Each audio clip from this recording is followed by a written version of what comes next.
Grazzi Mr. Addis. Gloria li lak Mr. Addis mulej. Għazizaxwa Maltini u għawċin madwar Malta u għawdexu pajizi oħra bħal Kanada, Australia u Ġermania u pajizi oħrajn li manaf li għem Maltini segwuna. Nil-għawkom ġewa River of Love darboħra l-lejla u jalla dal-messaċ ma jħallik għattiktar tibqa l-istess kif int bħalissa. U jalla din il-kelma tinfed kull qalb minn ħajsmaħħa. Għajni tolba flimkien, Mr. Addis, kellimna mill-kelma tijak. Tkellem minn fommi. Mr. Loop, imdinna qalbna. Aqlana mill-kumdita ta' ħajtna biex dak li huwa tant prezzjuż għalik u kol ikun prezzjuż għalina. Grazzi tal-kelma għaddisa tijak. Natu glorja u tifħir fissem Ġesu Kristu. L-ewwel nixtieq ngħidilkom bil-Malti titlu ta' din il-messaġġ jismu Salvazzjoni f'kull okkażjoni. Amen. Nixtieq nibda dal-weekend mulejba mill-li ċara li jixtieq il-poplu tiegħu jerġa' jirċievi viżjoni mġedda għall-importanza tal-Vanġelu. Imma waqt li Rumani kapitlu 1 vers 16 tajt il-Vanġelu huwa l-qawwa tal-Alla, però wkoll nista' ngħidilkom il-Vanġelu huwa bla qawwa jekk ma jiġix imxandar. Il-Vanġelu biss huwa qawwi, potenti, jekk jiġi mxandar. Jekk ma jiġix imxandar,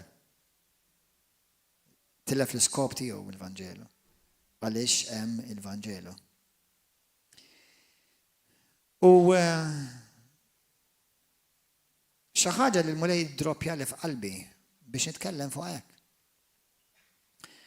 Aħna ħafna drabi ngħixu dak it-tip li ngħidula xi kultant cafeteria Christianity. Li niġu, ninqdew, nidbirku, niklu kla tajba, nixxierku flimkien. Però ninsew għaliex jeżisti l-Kristjaneżmu u għaliex teżisti l-Knisja. Il-poplu vera tal-Alla. U l-Knisja teżisti biex twettaq il-pjan tal-Alla fuq id-dinja. U l-pjan tal-Alla l-ola wieħed, l-iktar wieħed prezzjuż huwa s-salvazzjoni tal-arwieħ. Ma nafx kemm il-100,000 bej wieħed u ieħor imutu nies kuljum. Għalija xi 500,000 kuljum kemm imutu, brother. Għamma kemm? Għamma. Għajn għamlu motħa, għamlu madwar 150,000 kuljum imutu nies madwar id-dinja. Ġili smajt li anke iktar minn hekk. Il-maġġoranza ta' dawn nies huma mingħajr Kristu huma.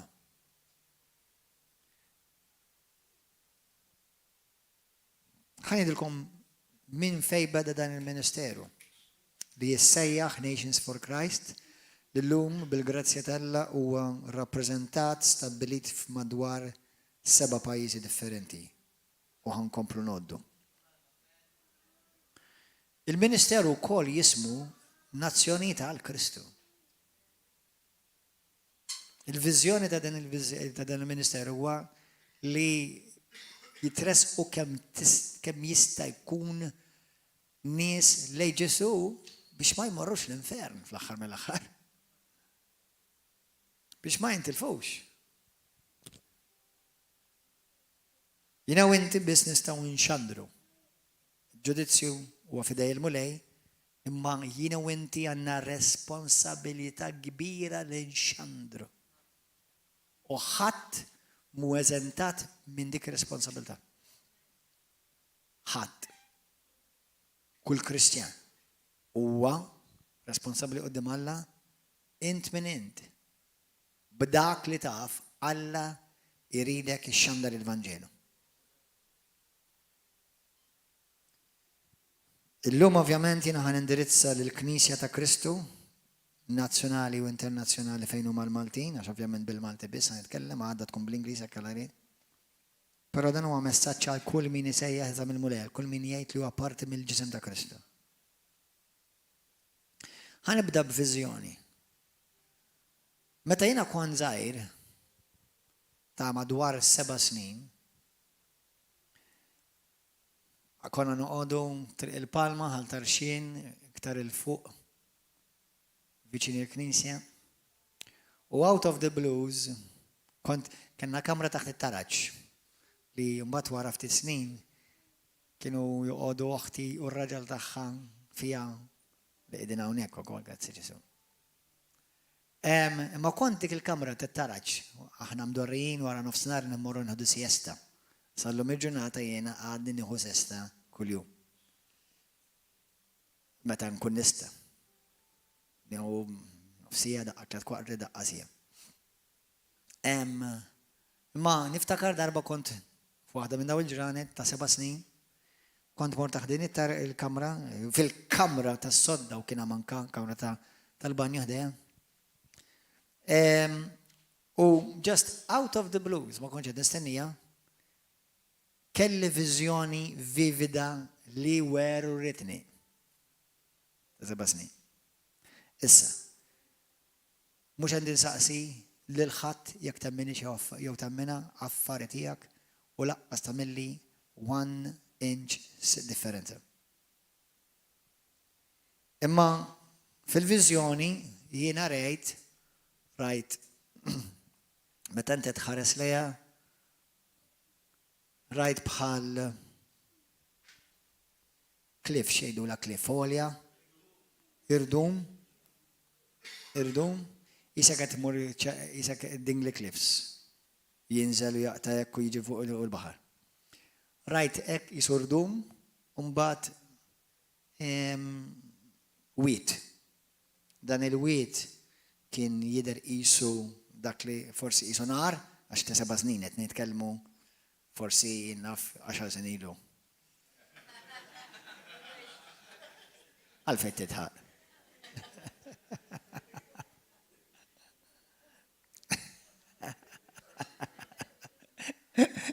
Insomma, dan l-irdum fil-viżjoni, fi ftit sekondi, rajt ħafna nies fuq l-irdum qed jiġu b'xi forza warahom sfurzati, imbuttati biex jiġu u jaqgħu dan l-irdum, jgħajtu, jwersqu u minflok baħar kien hemm xmara nar. U tant biżgħid jien kont tlabt żewġ talbiet differenti li għal 20 sena ma kontx skoprejt xi tfisser dik il-ħolma. Kien fit-2000 meta kien? Fin-1998 jew 97 li fimt dik il-ħolma. 1997. Kont ballarin, kont ngħix l-Amerika. Imma niftakar waħda mill-li jett, għax ma rridx ngħid il-kelma b'kelma x'jett, imma niftakar eżatt.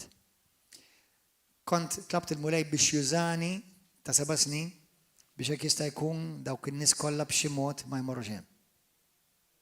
Ta' 7 snin. Ma kontx naf x'fisser Kristjaneżmu, evangelikali, jew evangelisti, jew profeti, jew apostli, ma kontx naqra l-Bibja. Ma kontx nisma' l-Billy Graham, ma kontx nisma' l-Benny Hinn, ma kont naf xejn. Out of the blues kelli din il-viżjoni. Li waqgħet taffettwani għal ħafna snin wara kont. Imbagħad, meta skoprejt il-mulej fl-ewwel Ġunju tal-1995, bdejt nifhem li Alla għandu pjan ta' salvazzjoni għall-umanità u jiena kont qed nibbenefika minnha. Imbagħad fl-2001 kelli viżjoni oħra. Għal darba oħra għaw minn ħajt mejjel, għabalint, bħabbix jazi.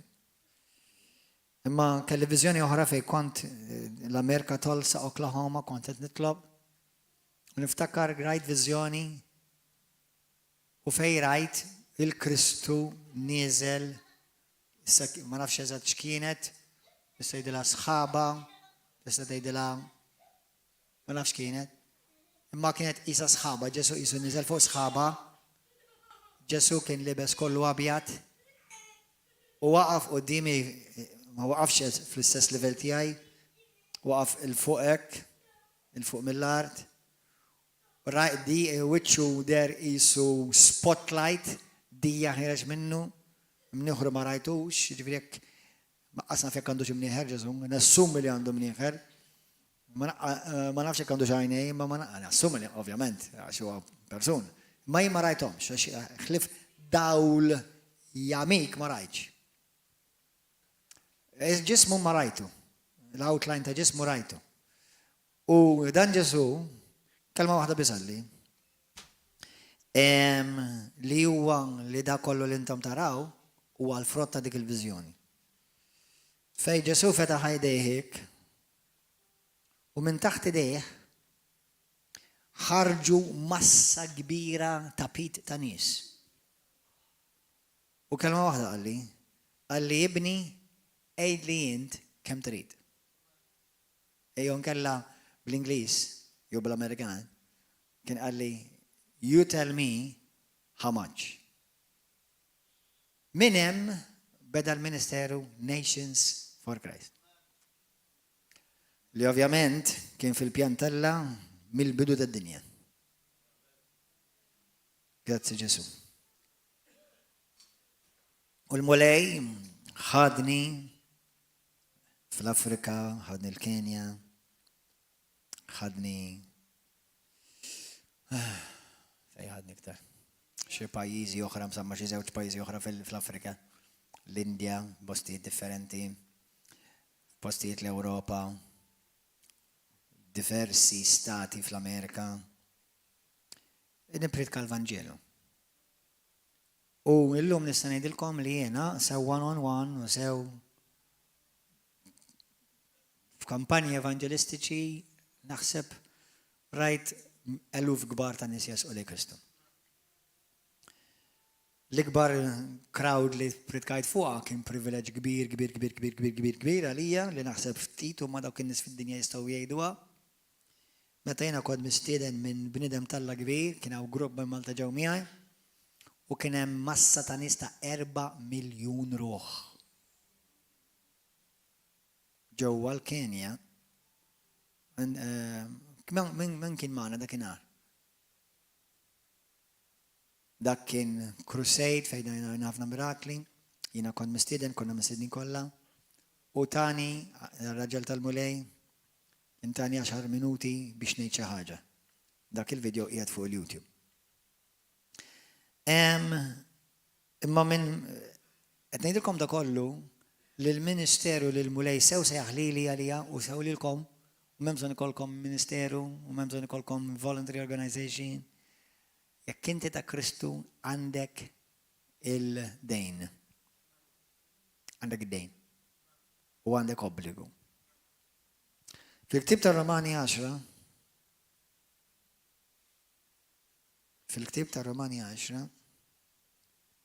ħanaqra ħilkom, naqrawha flimkien.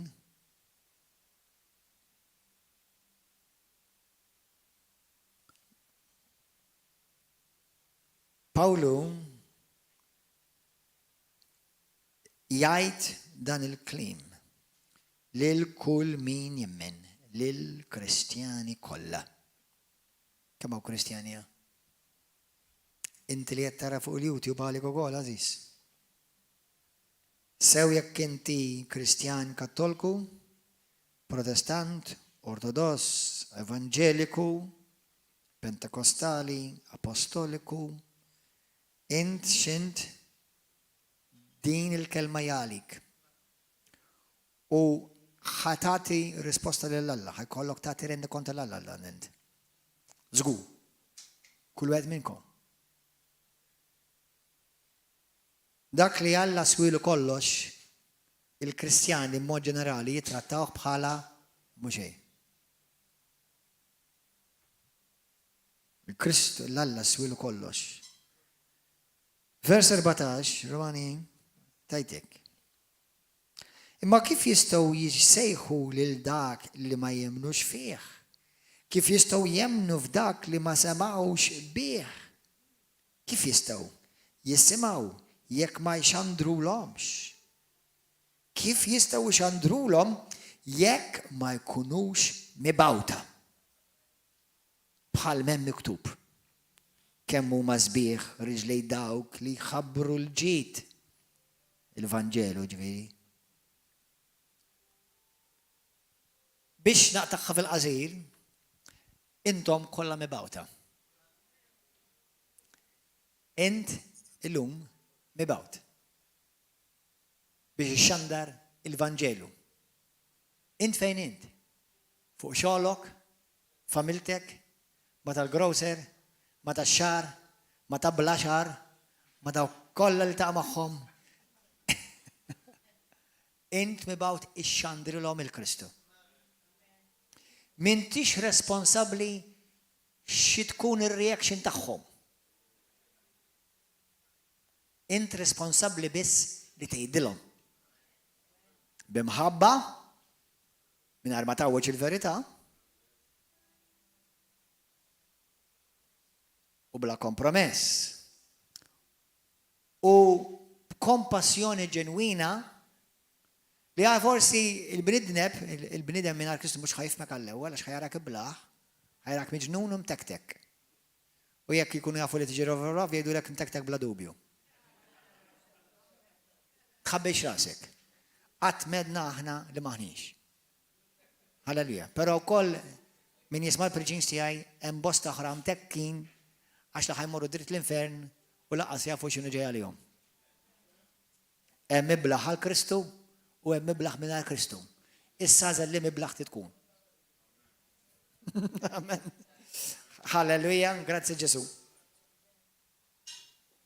Halleluja, però kulħadd tiblaħ. Għamilt preaching di xi tliet ġimgħat fuq jew erba'. Morru fl-ewwel Korintin, mela number 1, jiena u inti nafu li Ġesu bat lil kulħadd. Morru l-ewwel Korintin 9. L-ewwel Korintin 9. Spiritu Santu tkellem int. Vers 16. Ħanejda dal-messaġġ huwa għall-Isqof ta' Malta tal-Knisja Kattolika ta' Malta. Dal-messaġġ huwa għall-Papa tal-Reliġjon ta' Ruma. Dal-messaġġ għal kull pastor ġewwa Malta. Għal kull leader, kull presbiteru, kull evangelist, kull evangeliku, kull karizmatiku, għal kulħadd.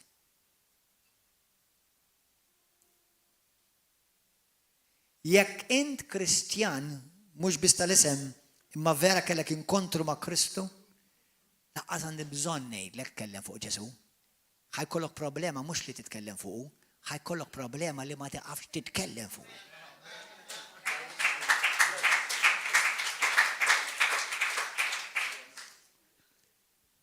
Biex dawk li jgħidu imma il-Musulmani tajbin, jiena mhux qed ngħidlek għall-Musulmani, qed nitkellem fuq il-Vanġelu. Il-Buddisti tajbin, jiena mhux qed nitkellem fuq il-Buddisti, qed nitkellem fuq il-Vanġelu. L-ebda messaġġ fid-dinja ieħor ma jsalva il-bniedem. L-ebda mexxej reliġjuż ieħor ma jaħfer id-nubiet. L-ebda mexxejn kap tal-ebda reliġjon ieħor fid-dinja ma miet għal poplu tiegħu u reġa' qam vittorjuż, glorjuż fuq il-mewt u d-dnub. Halleluja.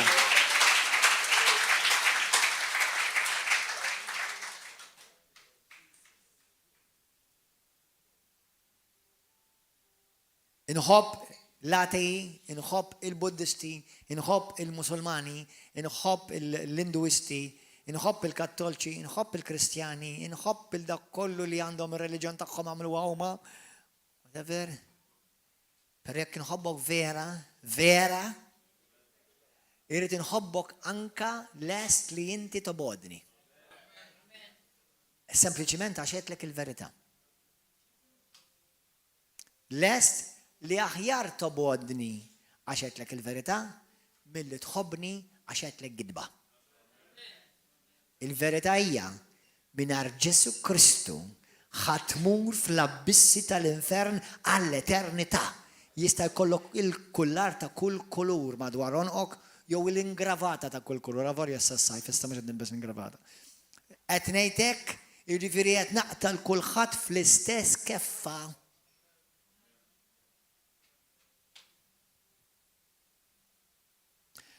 Għal dawk li huma ta' Kristu vera, fil-ġenna la ħajkun hemm kattolċi. La protestanti u laqas evangeliċi, ħajkun hemm familja waħda fi Kristu. As simple as that.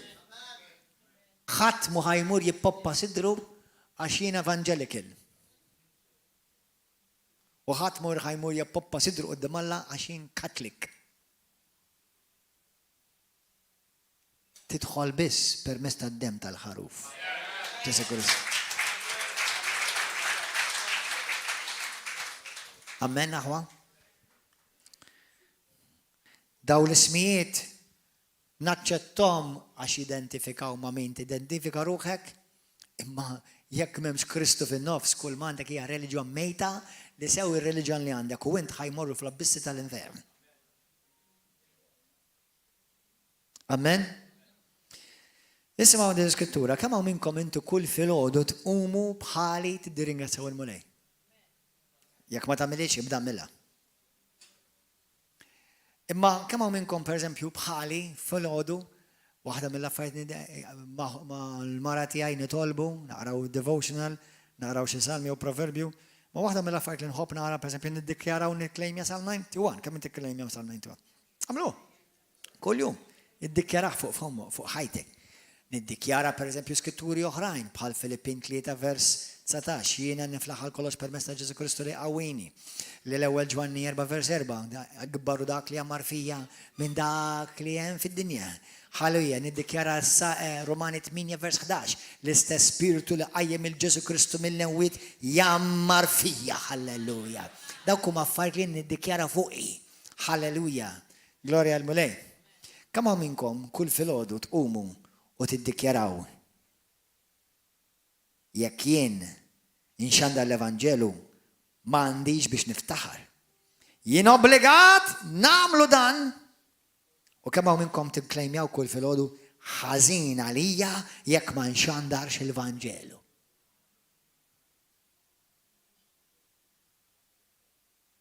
Ibdew klejmjaw għadik għax dik ukoll tagħkom.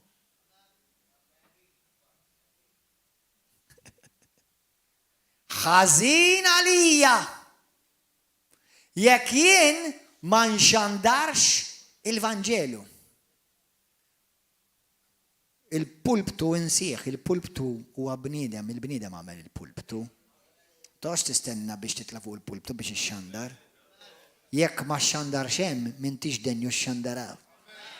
Ħajtek tkun xandira sħiħa. Kristu ħaj. Halleluja. Amen. Ma jiena u inti inxandru l-Vanġelu. Sfortunatament ngħixu f'pajjiż li għalkemm nirringrazzja għandna ħafna barkiet u benefiċċji. Imma għandna ħafna reliġjużi, inkluż anke fl-Evanġeliċi, li tandraw li jmorru binja, komdu jmorru u jkomplu jkunu parti mill-kafeterja Christianity, sewa li jinsew l-obbligu li hemm u jridu jagħtu rendu kont għall-Alla għalih.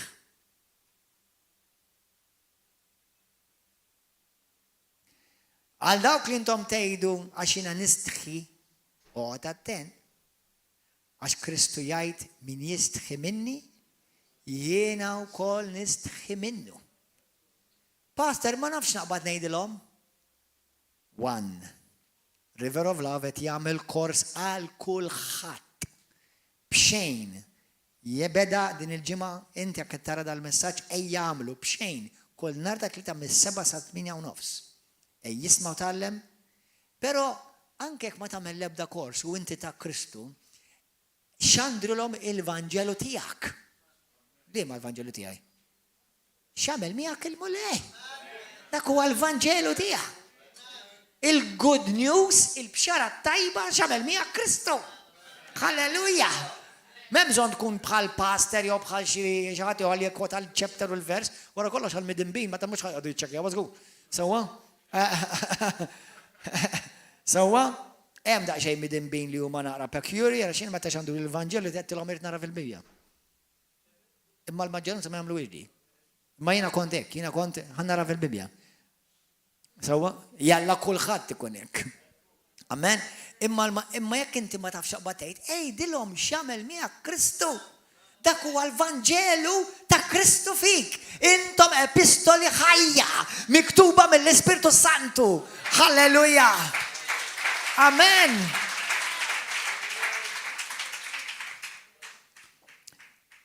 Bosta nies li mietu u kellhom esperjenzi dak li jgħidulhom near death experience, ġieli rajtuhom? Sewwa? Jgħiduk bosta Kristjani li jkunu mietu u reġgħu ġew u nemminhom daw l-affarijiet, nemminhom 100%. Sewwa? Għaw Kristjani li ma jemnux fis-sopranatural u ma nafx tip ta' Kristjaneżmu hu, imma insomma, dak huwa suġġett ieħor tkajt ħafna fuq. Għax il-Kristjaneżmu nnifsu huwa kollu sopranaturali. M'hemm xejn tal-bniedem fih, kollu sopranaturali. Amen. Huwa Vanġelu tas-salta ta' smewiet, mhux tal-ebda knisja u tal-ebda denominazzjoni. Amen. La ta' Roma, la tal-Amerika, la ta' Kostantinoplu hija l-Vanġelu tas-salta ta' smewiet. Halleluja. Anyway, ħafna nies li mietu u kollhom l-opportunità tiġi lura jgħidu, bosta smajta dik hemm darba. Jgħidu li meta ntaqgħu ma' Ġesu, l-ewwel ħaġa li saqsihom x'għamilt bil-Vanġelu tiegħi. X'għamilt bil-Vanġelu tiegħi. Aħna għandna kemm rajna film. Żgħir ta' raġel li kellu tifel prezzjuż u da kien jaħdem fil-railroad, kien jaħdem ma' bridge, ħdej bridge li l-bridge tellaw meta jiġi vapur u mbagħad ineżlu biex it-trejn tgħaddi minn dan il-bridge. U dat tifel sfaxxa jiġi maffex taħt il-bridge għax it-tifel daħal taħt il-bridge, il-missier il-ferrovija ġejja jew iħalli dawk in-nies kollha fuq dik il-ferrovija jintefgħu kollha fl-abbissi jew inkella u jsalva lill-ibnu, jew inkella joqtol jaffeċ il-libnu, hekk tgħid il-Bibja fuq Ġesu. Alla affeċ il-libnu. Bidnu b'tagħna. Biex dawk in-nies kollha jsalvaw. U intom ma kienawx qattra jekk tisma' l-abra ta' tisma'wa. Għax issummajtu. Dik hija storja fuq il-verità tal-Vanġelu glorjuż ta' Sidna Ġesu Kristu. U ħafna minnkom ma tgħidux kelma meta tintaqgħu ma' xi ħadd għax tisti. U dadde ma tkunx qed tipprepara ruħek għal xi xokk. Ġesu ta' qiegħed jien. Min inti hi? Inti meċ li tistħi minni. Ġesu, please!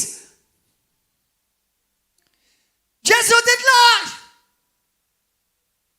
Inti ma sħajċ minni.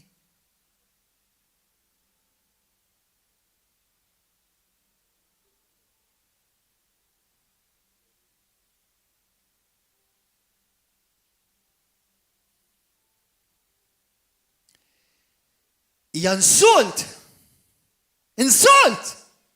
Meta tisma' Kristjani u jiddispeċini ħanirfes il-kallijiet. Xut minnhom Battisti, xut minnhom Kattolċi, speċjalment hemm grupp partikolari li jgħidlek li m'għandekx għalfejn tmur tevanġelizzax għalhekk iridhom salvati ħajsalvaw xorta. Immaġina jekk tittikol il-ħut xorta ħajqbes fil-platt.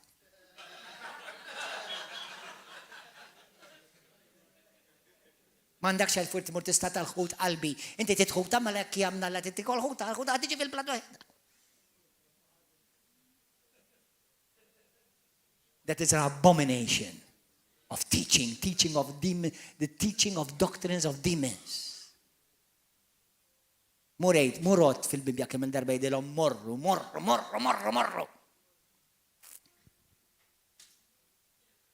Mbagħad għandna kattolċi. Jgħidu ma dawk għandhom l-istess salla bħalna bħal tiegħek wis probabbli vera. Għalhekk m'intix tevanġelizza kieku għandek l-alla tal-Bibja kieku qaf titkellem.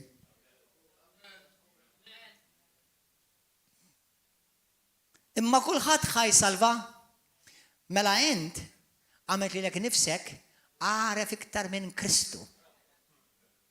U skont int, Ġesu ma kellux għalfejn jiġi. X'ġi jagħmel? La kulħadd ħajsalva. Imma mhux kulħadd jgħixu tajjeb u jsalvaw. Eżeż aħwa, jiena u int mingħajr Kristu tajbin biss għal ħruq.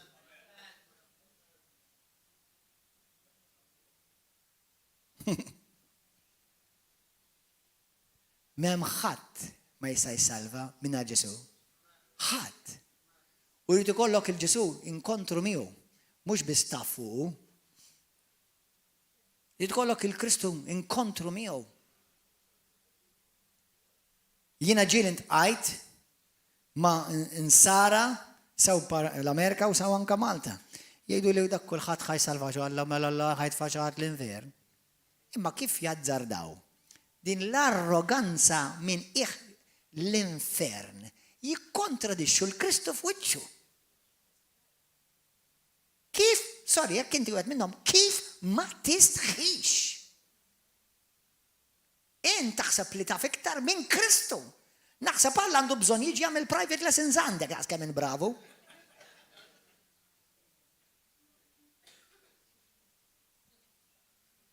Il-Vanġelu ma tista' tisfurzah fuq ħadd. Imma għati lil kulħadd iċ-ċans li jisma'. Amen. U minnu. U iktar ma jkunu mimlija reliġjoni, iktar għandhom bżonn jisimgħu. Għax wis probabbli bidlu r-reliġjon tal-bniedem mal-persuna u relazzjoni ħajja ma' Kristu. Hallelujah. Jesus have mercy. Romani 1, vers 16. Il-Vanġelu huwa l-qawwa tal-Alla għal kull min jemmen. Il-Vanġelu huwa l-qawwa tal-Alla għal min jemmen. Il-Vanġelu, by the way, hemm Vanġelu partikolari ta' la l-Vanġelu ta' Ruma. La l-Vanġelu Battist, għaz il-Vanġelu Pentekostali u Karizmatiku u l-Vanġelu Protestant u l-Vanġelu ta' Saltna. Ġifiri fejdan il-Vanġelu jiġi mxandar, il-qawwa tal-Alla tibda tiddi, in-nies jinħelsu mix-xitani fiqhom il-mart u ħajjithom tiġi radikalment trasformata. Dak il-Vanġelu li xandar Kristu u li bat id-disċiplu da kollha li jagħmlu fih xandru. Halleluja!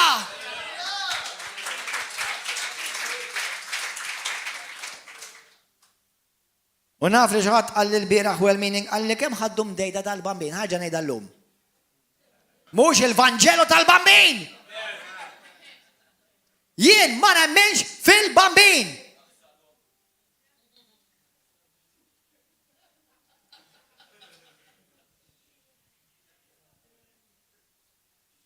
Jek taħsab li għed inkun ibes jien, ftakar xamel Ġesu Kristu għalik fuq is-salib, dak ibes. Mela jiena ġed nejfes lakna akallu reliġjuż. Ibes meta tara l-ibnek jitaffeċ. U kulħadd taddej parti, smoke, droga, sess, liberalizmu, sfrenat, għala bibi, u mhux għalli ma importanix. Imma nħobbu l-bambin.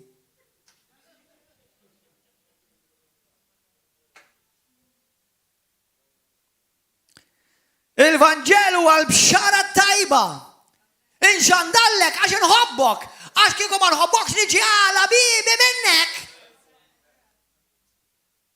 Ħanejdilkom aħwa. Il-bicċa kbira tal-ħonti għaj taf xikun bis-seta nejdilkom. Jew nevanġelizza, jew nisfen il-bale. Dawk huma l-iktar tnejn. Affarijiet li l-influenzaw li ħajti. Li kieku jiena niġi mun orqot u għala bibi totalment u għala l-bubu minnkom. Kieku mux għedni banetkalkom il-Vanġelu, għala lilkom u l-ħat. Imma meta Kristu ħataf li ħajti, għalli ma tistax tħobb il-balla iktar milli tħobb lili, għażiltek biex tmur ix-xandar ħalli li rwieħ isalvaw. Għaliex net noħlom fuq li nisfen jien, regolari? Għax inni ma nisfen snin. Għax li kieku m'għandix il-Kristu, sal-lum ġurnata għadni nisfen il-balen. Ħdej il-prezz li ħallas Ġesu, laqqas għandi qatt insemmija. Imma ħallas prezz żgħir bejn dak li ħallas hu.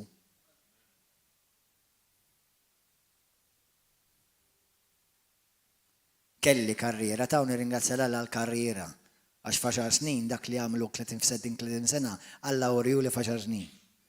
Għax minn bidu sa' 10 snin spiċċajt minn beginner għal prinċipal. Dak li għamilt jien faċar snin bale, xaħat juħat jħodlu 30 sena biex jelqu. Dak kien miraklu juħor waħdu. Halleluja. Aħna l-koll msejħin u kmandati. Taf li inti biex ixxandar il-Vanġelu inti kmandat? Taf li huwa kmand? Ma għalek xisma, mura ħseb għada xej. Mura xidillek, mura u għajdilom xaħseb. Inti kmandat ixxandar il-Vanġelu, taf? Ma tamiex differenza int minn int? U mux ċerċjanizmu aħna, jew knisjanizmu, kristjanizmu. Jiġifieri waqt li jiena nemmen fil-Knisja, imma mhux il-Knisja x-xandar, mhux ix-xandar il-Knisja, ix-xandar il-Kristu biex dak li jisun jsir parti mill-Knisja, mhux ġas jiġi binja. Amen? Halleluja. Ftakar il-Vanġelu huwa bxara tajba, qatt mi bxara ħażina. Nħobb ngħidha bl-Ingliż. Don't preach the good news and be bad news. Xandar il-Vanġelu tal-bxara tajba. Ma inti l-bxara tajba, kulħadd irid jisma' bxara tajba. Speċjalment dal-ħażin kollu, dal-ħmiġ kollu li għandna madwarna. Mura jgħidilhom xi ħaġa tajba. Ftakar Ġesu kien ħabib ta' xiex? Tal-midinbin. Believe it or not, taħwa. Ġesu qatt ma ċanfar il-midinbin. Ġesu jċanfar lill-poplu tiegħu.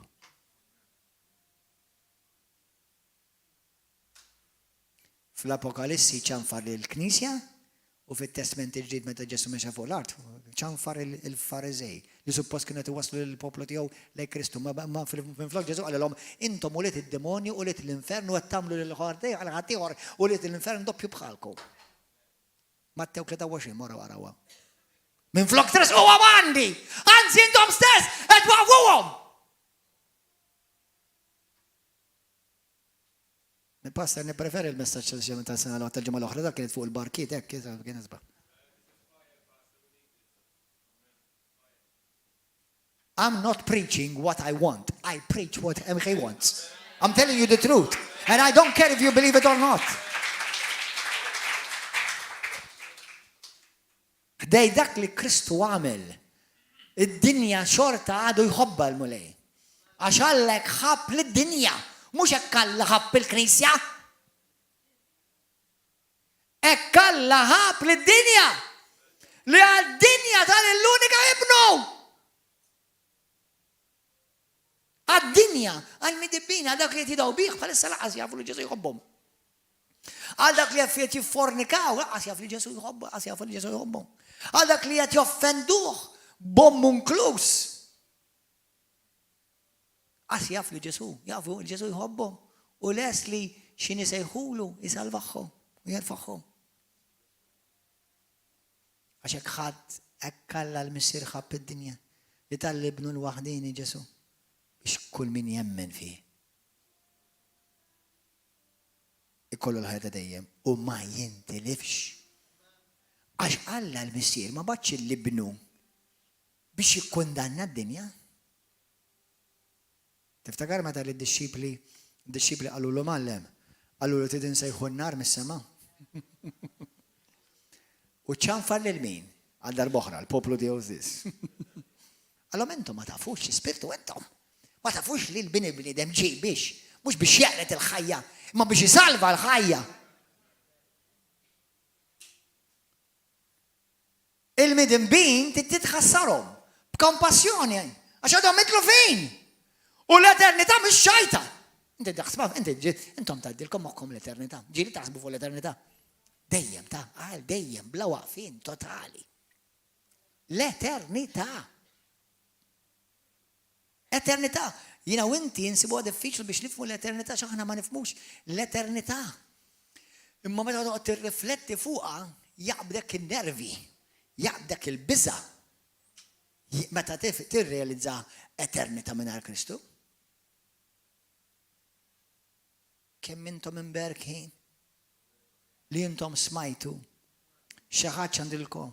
Kemm minnkom smajtu il-Vanġelu u salvajtu permezz tal-programm ta' ħabbejti? U lidejkom intom li salvajtu bil-programm ta' ħabbejti. Mill-inqas naf li ħafna minnkom li forsi mhux qegħdin illum, imma nista' ngħidilkom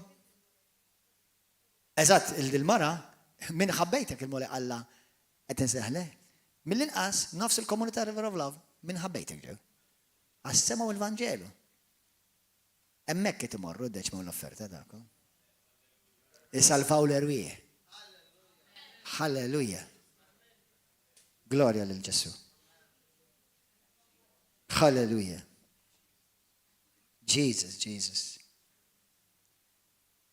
Tkellem Malla fuq il-bnedmin, u mbagħad tkellem il-bnedmin fuq Alla. Il-Vanġelu huwa l-unika soluzzjoni għall-umanità. Għall-paċi vera. Il-Vanġelu huwa dak li ħajġib il-paċi.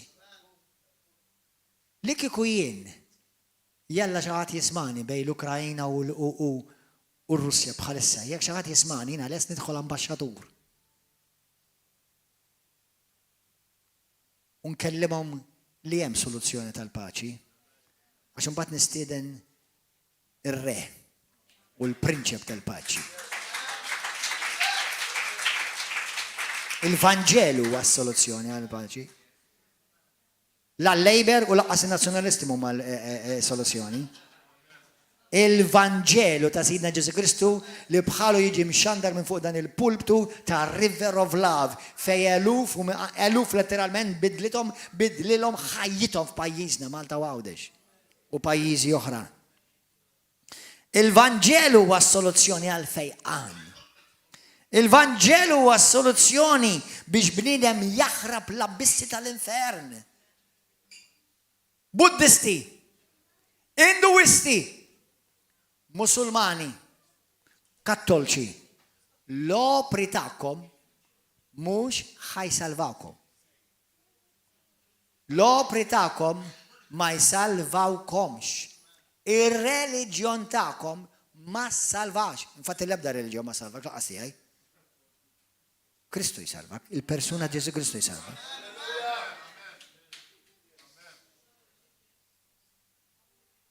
Only Jesus. Jien it-triq, jien il-ħajja, jien il-verità jgħid il-mulej. U ħadd ma jista' jmur għand il-missier jekk mhux permezz tiegħi. Għaw xi ħadd minnkom għandkom il-gazz li f'wiċċ Kristu tgħidlu li mhux vera dik ma nemmenix. Għaw xi ħadd minnkom li inti tant inti cowboy li tgħid dak huwa ħmerijiet, ma nemmenix dik il-bibja jien.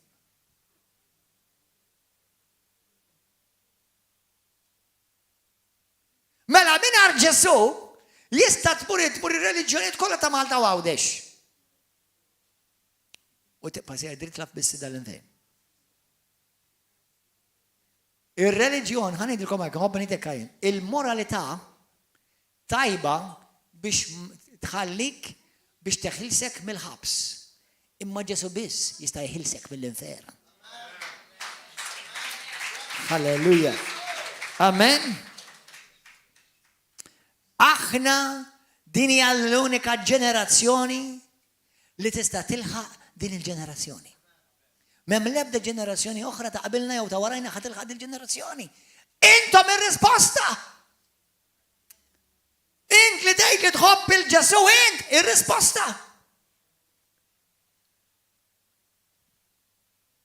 Fi ktieb tal-Proverbi 11 vers 30 tgħidlek min jirbaħ l-erwieħ u għaref. He that wins souls is wise. Halleluja. Morru fi ktib ta' Ezekiel, kapitlu 33. Dal-kapitlu jiddaħlek f'oġortok. Tgħid li ma damux fit-Testament il-qadim, għadna kemm rajna parallel miegħu l-ewwel Korintin 9:16.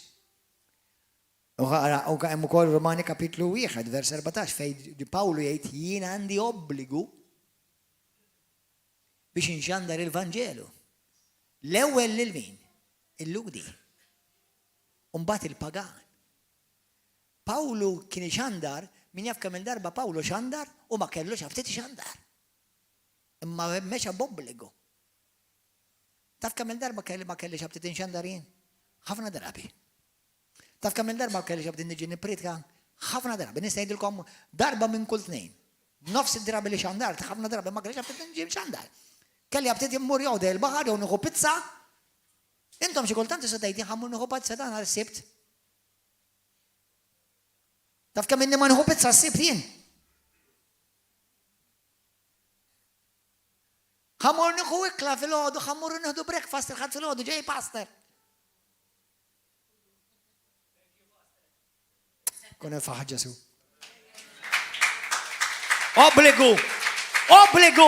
Obbligu lejh.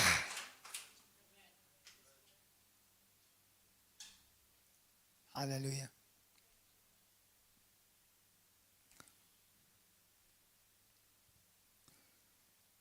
U min ma jifhimx, ħallih ma jifhimx. Alla ma jipritkax għal kulħadd. Alla jipritka minn għandu widnejh biex jisma'.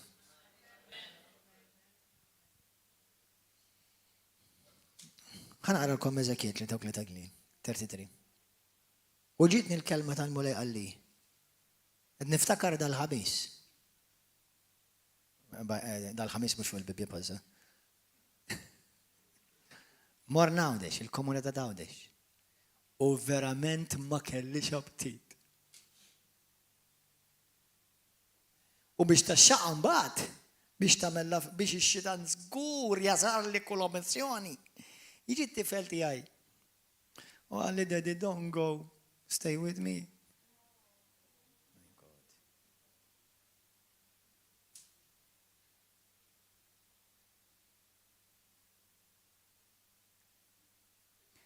Kemm kontentat biex ma mmurx. Il-ħamis fuq il-vapur, raġel ta' 80 sena jagħti ħajtu lil Kristu.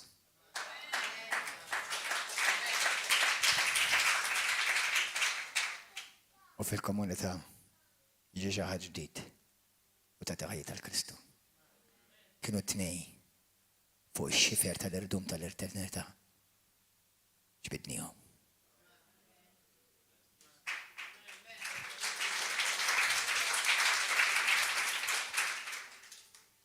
Knisja li ma tevanġelizzax hija knisja mejda. U ħanejda l-knejjes kollha u jekk tuħu għalik ħalla żint. Knisja li ma tevanġelizzax f'isem Ġesu Kristu jalla tingħalaq.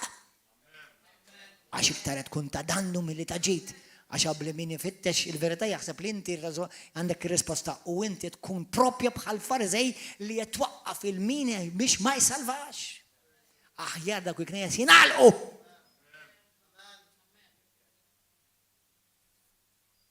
Wara kollox, mumma knejjes xejn. Jina mhux qed ngħidilkom li m'hemmx nies sweet u Halloween u friendly u ma għandix problema nieħu kafe magħhom. Imma meta tiġi għas-salvazzjoni waħda biss u dejqa triq.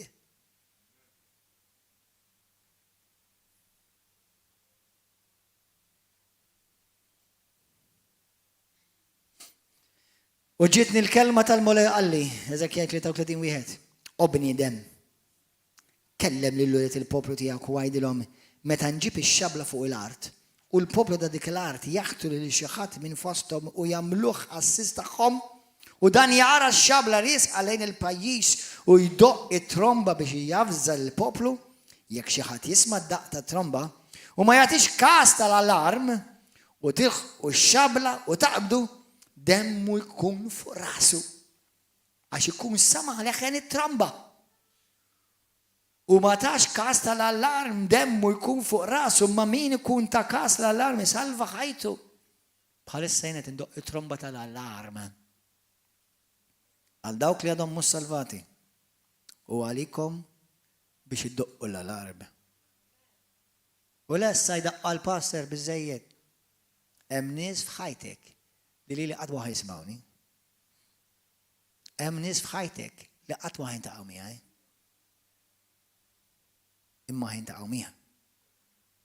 Inti dak li Alla tibgħat to sound the alarm. Mimħabba bil-verità.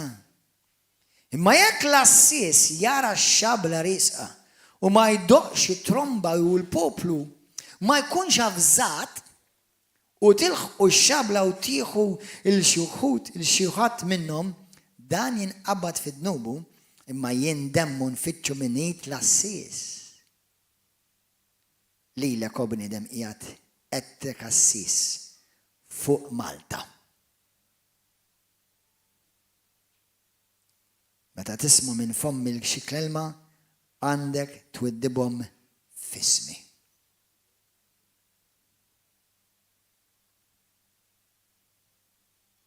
Tuħux għalik jekk ma jaċċettawx. Tuħux għalik jekk jgħajruk. Tuħux għalik jekk jirreġettawk. Il-parti tiegħek għamilta. Għamilha minn qalbek, arma li lek innifsek kemm jista' jkun sew, ħalli tkun effettiv, u għalhekk nagħmlu l-korsi saħna biex il-Ministru tal-Alla jkun imrawwem sewwa. U l-Ministru tal-Alla mhux li jkun fuq il-pulplu, kollha kemm inkom Ministri tal-Alla. Kollha kemm inkom.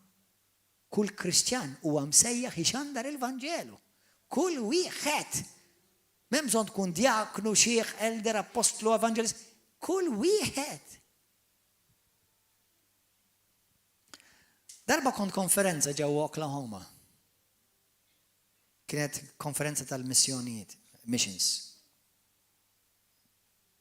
U bdew jħeġġu, jitkellmu kif il-Kristjani għandhom jinvolvu ruħhom biex evangelizzaw. U kien hemm il-kellim prinċipali għamel mistoqsija. U qal, hawn xi ħadd jgħidli għaliex ħafna Kristjani ma evangelizzawx. Ħadd ma qal xejn u kien hemm xi tnejn li tala qalu xi ħaġa ma qabduhiex. Dak il-ħin jien qedtlu hekk qedtlu, tidnejdlek għaliex? Qom bil-bifeh. Għax mhux vera jemnu klim Kristu. Mhux vera jemnu li skont qalma Ġesu minn ajri tintilef u tmut fid-nubiet. Għalli dik hija brother. Dik hija raġuni. Dik hija raġuni. Ħafna Kristjani waqt li jgħidu jiena nemmen f'Ġesu, mhux vera jemmen x'jgħidu Ġesu. Għax kieku jemmnu x'qal Ġesu, jaf li Ġesu issa il-maġġoranza tintilfu. U għet jibatna biex nxandrulhom, imma aħna ma nxandrulhomx. Għax ninkella nibża li ma jmux ikeċċini mix-xogħol, jew nkella ma jtinix il-promotion, jew nkella joħduni fuq demm id-dars, jew nkella ma jħarsunix iktar. Tħares.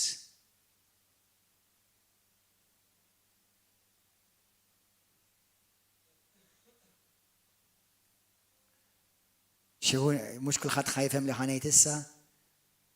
I'm loved by my Father and I'm loved by me. It's enough. I know some take it wrongly. Love your neighbor as yourself. I love myself. I love God and I love myself. I love my wife. I love my children. I love many people because I love every one of you actually. Imma I'm complete by His love. U dik mhux arroganza, dik għax tallimt li skopri x'għamel Kristu għalija u tiġi aktar milli biżejjed. Halleluja.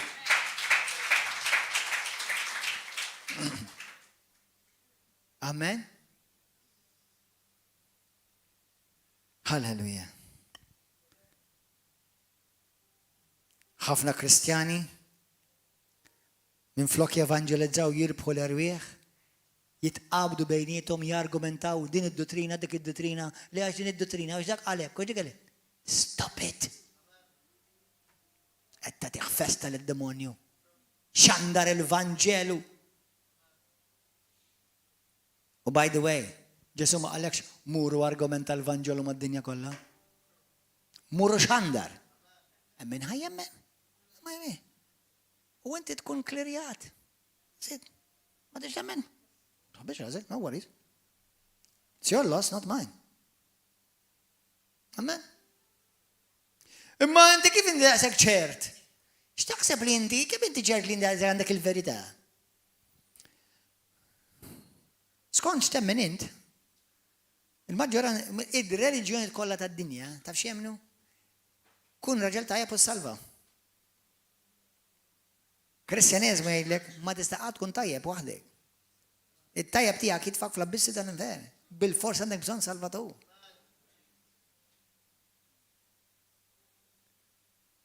Skont id-dottrina buddista,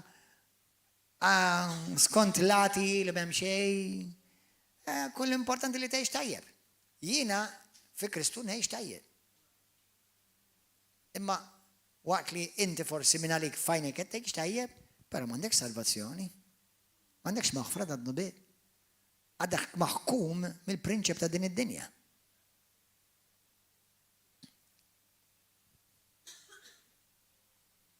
Jekk jien żbaljat,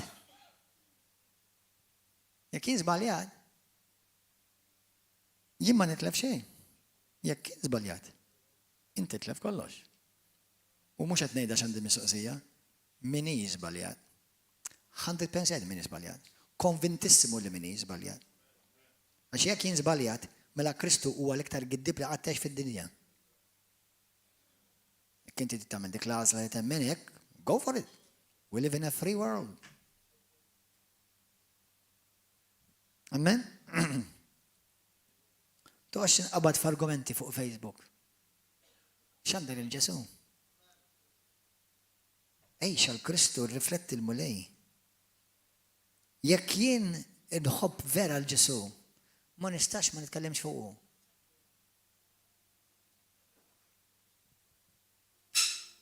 Eżaż aħwa, darba kien hemm storja.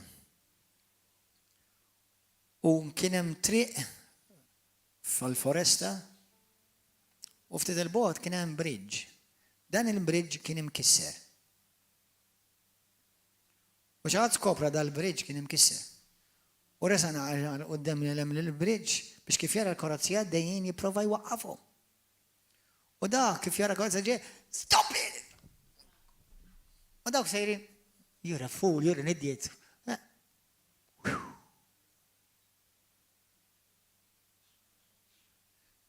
Ġej trak.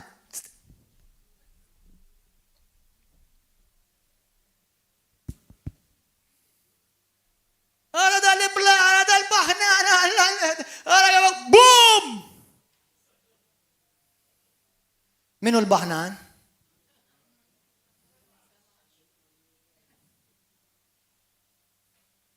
Għad-dinja inti der baħnan. Għal-Alla il-baħnan li ma samax.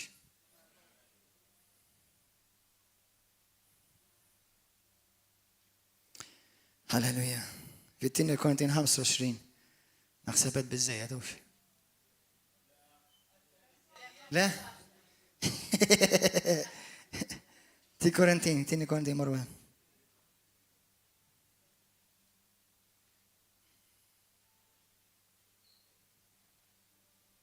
5 vers 20.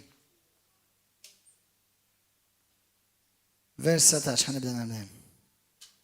Alla kien li ħabbeb il-ħolqien miegħu nnifsu permezz ta' Kristu. Bla ma qatt iżomm il-kont ta' ċerta dnubietu. U fdalna l-ministeru ta' din il-ħbeberija. Fdalna. He trusted you. Trusted you. Fdak. Aħna namluha ta' ambaxxaturi ta' Kristu bħalli kieku Alla stess hija tisejjaħ permezz tagħna. Nitlob fuq li nitlob fġieħ Kristu ħallu lil Alla jħabbibkom miegħu.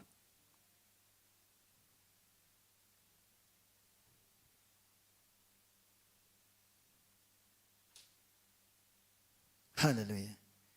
Ma ħafna Kristjani skużi għax jiena nistħi, għax jien ma ninqalax, għax din mhix xi ħaġa jien m'iniex hekk, għax jiena busy, għax jiena xogħol, għax jiena nagħmel xi ħaġa oħra. Kull min inaddaf, kull min jagħmel accounts, kull min jibni, kull min jagħmel editing, irrid u kollha inkluż etc. irrid ixandar il-Vanġelu. Lid-disċipli kollha Mark kapitlu 16 tafu x'tajt. Morru mad-dinja kollha u xandru l-Vanġelu. Kull min jemmen u jitammet isalva. Kull min ma jemmenx huwa diġà ikkundannat.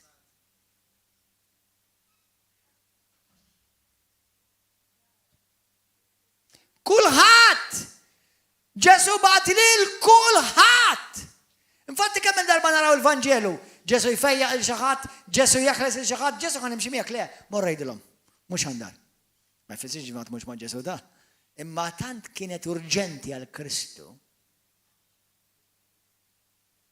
U għadha urġenti sal-lum.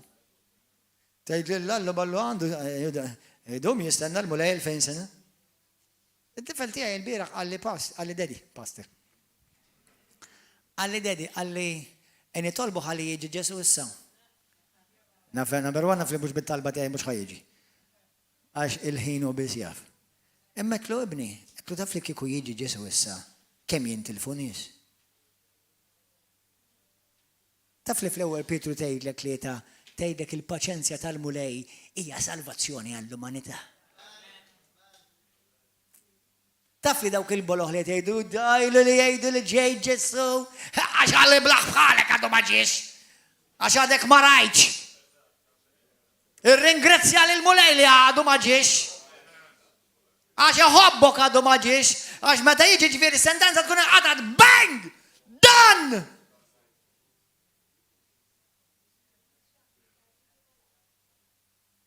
Iva, u f'Mattew 24-14, mbagħad jiġi l-aħħar, meta dan il-Vanġelu tas-saltna jiġi mxandar man-nazzjonijiet kollha, kemm hawn minnkom tridu l-Ġesu Kristu jiġi malajr. Ma tantx hawn mela ħajdu. Ara ma morri bin id-dar qalbi mhux ħajġi issa.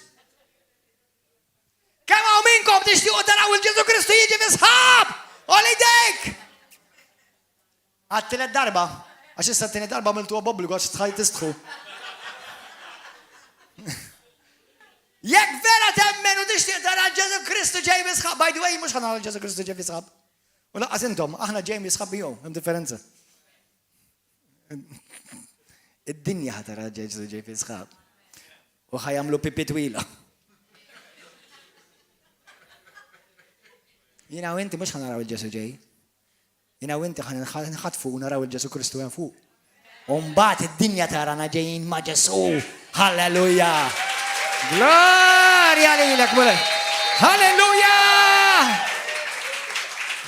Amen! Glorja lil mulej. Pastor, il-lejla irrid nibda nxandar il-mulej. Bħajti, b'emili, b'klimi. Waqt li Ġesu sejjaħ il-Kristjani kollha biex ikunu sajjieda tal-ħut, ħafna spiċċaw irabbu l-aquariums.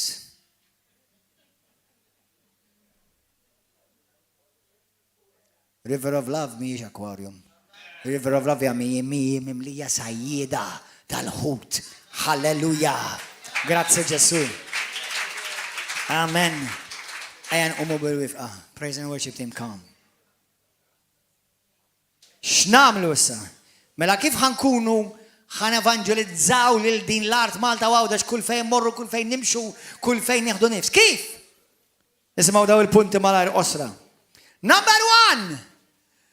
Tiftakru fi ktib ta' Eżajja l-mulej qal lil min ħanibatu u min ħajmur jitkellem għalina. U Eżajja qal hawn jien mulej ibgħat lili. Kemm hawn minnkom il-lejla tgħidlu mulej hawn jien ibgħat lili għal idejk. Halleluja. Mela number 1. Ibda tlob. Mulej użani. Mulej użani fejn jien użani. Tkellem int minn fommi mulej qaddis. Ibda tlob għan-nazzjon ta' Malta u Għawdex. Ibda tlob biex il-mulej meta jitkellem minn fommok. Anka jagħtik kliem, words of knowledge, prophetic insight. Jagħtik doni ta' Spiritu Santu u topera bil-qawwa tal-Alla ġak huwa l-Vanġelu. Amen. Fil-ktib ta' Salmi 2 vers 8 tgħidek. Itlobni u jien nagħtik in-nazzjonijiet bħala l-wirt tiegħek. Imma dak għall-Kristu qed jgħid. Rumani 8 vers 17. Aħna werrieta ma' Ġesu Kristu dak kollu li wiret Kristu iwrittu jien u ent. Halleluja. Amen. Itlobni u jien nagħtik bħala wirt tiegħek in-nazzjonijiet kollha. Amen. Qed titlob il-mulejtik Malta u Għawdex. Qed titlob jitik il-familtek. Qed titlob biex jitik il-raħal tiegħek. Itlob għax Kristu qala. Alla weda. Itlobni u ninna tijulek. Amen. Itlob għan-nies li tintaqa' magħhom kuljum. Itlob għal-jom. Itlob għal-jom biex il-mulej tihom grazzja jaraw. Għax hija grazzja li tara l-Vanġelu. Grazzja. 2. Uża kull opportunità biex ixxandar il-Vanġelu. Uża kull opportunità biex tgħidilhom fuq Ġesu. Uża kull isimgħuni, magħkom hawn. Tippritkax id-dnub. Ippritka l-Kristu. Il-midneb mhux fuq id-dnub irid jisma', diġà jagħmel dnub għala professional. U nuk li d-midneb tgħidlu inta tidneb, mhux ovvja, hello. Il-midneb irid jisma' xi jrid jagħmel biex jinqala. U li ġiet jagħmel biex inqala huwa li jdu lejn Ġesu Kristu. Amen. Amen. Don't preach sin, preach the Son, Jesus Christ. Number 3. Taqtax qalbek. Taqtax qalbek. Jekk forsi evangelizzajtu dejn li passin evangelizzajtu fattarta. Itallem. Kull esperjenza hija lezzjoni. Itallem. Il-pastor tiegħi kien jgħid hekk, f'kollox titgħallem, jew x'għandek tagħmel darb'oħra, jew x'm'għandekx tagħmel darb'oħra, xi ħaġa tallimt. Aħna kollha f'mixja kollha qed nitgħallmu. Halleluja, l-ebda sajjiet ma jsir sajjiet tal-prima klassi l-ewwel sajda. Tibda titgħallem fejn issib il-ħut, x'tip ta' ħuta, x'tip ta' għalef, kif tiklu, f'liema sija jikluh.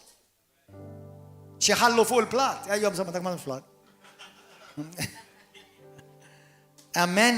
Għamel kuraġġ taqtax qalbek. Kulħadd jgħid warajja la Alla bagħatni, sinjal li jemmen fija. Sinjal li fdani. Number 4. Is-sapportja lil ħutek fit-talb. Ġewwa River of Love aħna għandna teams li joħorġu evangelizzaw mat-toroq. Morru. Mur, evangelizza ma toroq, mur, esperjenza tal-ġen. Mur. Issa jekk ma tmurx fit-toroq mhux qed tagħmel xi sagrileġġ, imma almenu bħajtek kull fejn tmur evangelizza. Amen. Mela, itlob, mur. Mur almenu anke jekk tmur tissapportjhom titlob dak il-ħin u ma tiżirgħu u inti qed issaqqi. Għamel xogħol volontarjat. Ivvolontarja fil-Knisja, fil-Ministeru. Volontarja għax din il-Knisja din hija net ta' xejdula. This is a fishing net. Xibka ta' sajd River of Love bit-televiżjoni, bil-evangelizmu, bil-kodba, bis-services. Din hija xibka tal-erwieħ biex naqdu l-erwieħ. Is-sapportja x-xogħol bil-volontarjat tiegħek. U fl-aħħar mill-aħħar aqbad flusek u għajdulhom euros. Int ħaxxandar il-Vanġelu. One day the Lord said to me, He said to me, you can make your money preach the gospel. How? Supporting x-xogħol tal-Vanġelu. Amen. Halleluja. Biex meta jiena u inti nidru qudiemu. Ngħidlu mulej jiena għamil dak kollu li stajt. Naf ibni. U jiena kburi bik. Grazzi tal-li xandart il-libni. Il-ġenna kollha titkellem fuqek. When a man and a woman of God come to heaven, especially when you have people who have served God, mux dawk li illustraw il-għadba, the Bible says heaven rejoices. L-anġli, Ġesu stess jiġi għalik. We have a glorious Jesus. We have the answer. Aħna għandna risposta. Amen. Jekk hawn xi ħadd illum hawn jgħid li pastor jiena rrid nagħti ħajt il-Kristu llum. Għal dak li Ġesu għamel għalija nixtieq insalva, nitwieled mill-ġdid. Illum nixtieq nagħti ħajti lil Ġesu. Hawn xi ħadd illejla jagħti ħajti lil Kristu għal jdejk, hawn xi ħadd tal-ewwel darba. Hawn xi ħadd tal-ewwel darba tixtieq tagħti ħajtek lil Kristu. Għal jdejk. Fuq il-televiżjoni, fuq il-YouTube, fuq il-Facebook, inti smajt dan il-messaġġ. Jekk int Kristjan, kull kelma li qed għalik. Ma inti tixtieq tagħti ħajtek lil Kristu llum. Inti salva mingħajr Ġesu ma ssalvax. Nubitek ma jinħafrulek qatt u tispiċċa fl-infern tal-abissi li Kristu jitkellem fuq kontinwament. Li kum m'hemmx infern, x'ġie jagħmel Ġesu? Min x'ġie ħilsek? X'ġie jagħmel? Li kum m'hemmx infern. X'ġie jagħmel Ġesu għal x'ġie ħilsek minn xiex. Għax hemm infern Ġesu ġie biex jiena u inti ma mmorrux hemm. Halleluja. U jiena nħobbok u nixtieqlek il-ġid. Tiffansjani u ma tiffansjanix, tħobbni ma tħobbnix, inħobbok għax illumi, imma nħobbokx għax tħobbni, inħobbok għax ħabbni. Halleluja. Thank you, Jesus. Ejdi talba warajja. Ejdi talba warajja minn qalbek. Daw kollha li intom għall-ewwel darba tixtiequ tagħtu ħajthom Kristu. Ejdi talba warajja minn qalbek issa. Ejdu Missi Qaddis. Grazzi ta' ibnek Ġesu. Grazzi tal-li inti ġejt mis-sema mulej. Inqlajt mill-glorja tiegħek, mill-kumdità tiegħek, mix-xirka perfetta li kellek mal-Missier. U inti ġej f'din id-dinja, sirt bniedem, ħadd posti fuq is-salib, ġarrejt dnubieti kollha, ġarrejt il-mad kollu tiegħi, mit u difnuk. U ma t-tilet jum xuxtajt. Vittorjuż, glorjuż. Fuq il-mewt, fuq id-dnub, fuq l-inferno, fuq id-demonju. Ġesu għajja f'ħajti, poġġi fuq it-tron ta' ħajti. Salvani mulej. Nirċivi s-salvazzjoni, nirċivi l-maħfra, nirċivi l-maħabba tijak. U millum il-qoddimatin il-kuraċ nejx għalik Ġesu. U użani għal-glorja tijak mulej. Użani ħalli dak li inta milt miegħi inxandru ma' ħadd ieħor. Grazzi tal-li smajtni minn qalbi nfaħrek, nadorak u ngħidlek mulej tiegħi u Alla tiegħi. Amen. Grazzi Ġesu. Halleluja. Il-paċi magħkom aħwa ta' YouTube, Facebook, televizjoni. Ejja nkun magħna. Dan il-weekend hija Mother's Day. Nixtieq nawgura Mother's Day, barkit, saħħa, fejqan, ena, paċi lil kullhom. U nitlob barka speċjali fuq kullhom, fuq YouTube, televizjoni u Facebook. L-ommijiet kollha hawnhekk. Nitlob il-barka tal-mulej tkun fuqkom, jagħtikom is-saħħa u tikom il-grazzja li taraw lil familkom, lil ulidkom kollha jaqdu lil mulej. Hallelujah. Thank you, Jesus. God bless you.